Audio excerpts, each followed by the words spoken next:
And welcome back, everyone. We are now braving the cold out here with Paul Marquardt. He stayed in the studio with us today to do a very spur-of-the-moment experiment. So what are we doing today? Explain a little bit. We're going to make snow, okay? What we're going to do is we've got containers of hot water, and we're going to throw the containers up into the air. Well, we're going to throw the hot water up into the air. And if this works right, it should just fall as snow. It won't hit the ground as water. So let's go ahead and have Jenny do hers. All right, let's try Jenny's.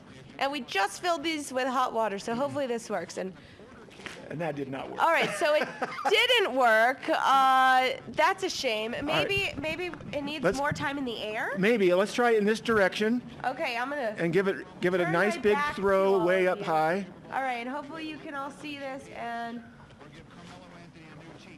And that one worked a little bit better. some Most of that kind of evaporated. some of it worked. And so why does it happen?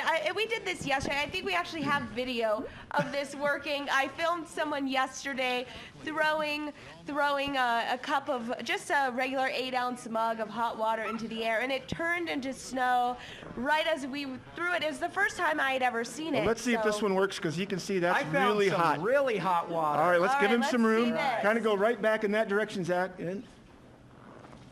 All right. Okay, so a lot of it. You guys are lame. A lot of it did turn into snow, but so why is that happening? Well, so what's happening is the water is really hot, and so all that energy is trying to get away. And so when you throw it up into the air, there's a lot of surface area there now that there isn't when it's in the container.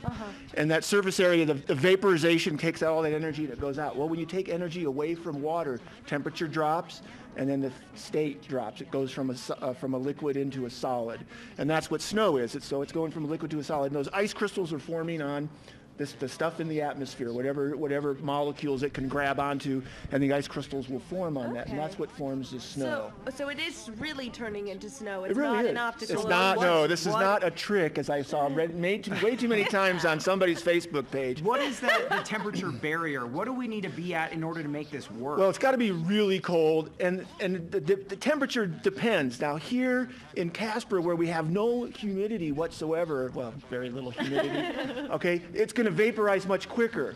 Okay, that's why you don't sweat so much in Casper, because the humidity is so low, vaporization takes place very quickly.